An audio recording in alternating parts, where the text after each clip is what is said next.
for development to be realized, there must be some little pain so that we have a better king. Lazima tukue na uchungu kidogo, alafu baadaye tukue na furaha.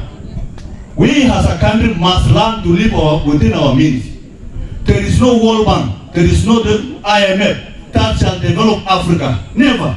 They always want you to be poor so that they continue to keep you on loan and keep you on check and then impose their ideas and their legislation in our country. We cannot allow that as a country. We must learn to live within our means. That is how we shall change Kenya. The Kenyan development program has to be financed by Kenyans.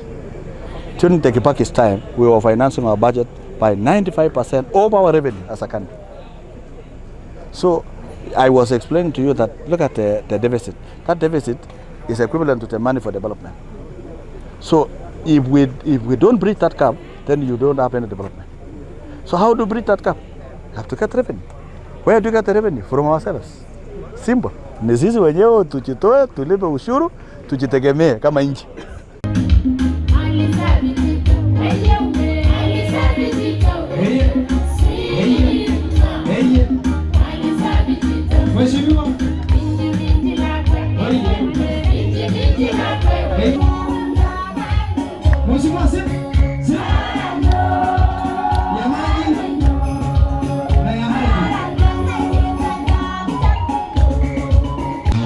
Sisi tunaomba milioni 500 kwa those particular words, na wakati mtatengeneza proposal mwandike hizo words vizuri in block na muweke 500 million.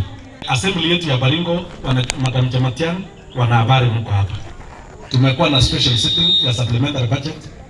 Speaker wetu angeweza kulikuwa upande ya Nyeri, ulinikaribisha vizuri.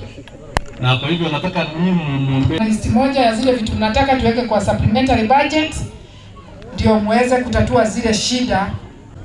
Unaona mpaka president alifanya tuwe na holiday ya kupanda miti. Kama sio hizi miti hatungekuwa tumeketi hapa. Ndio?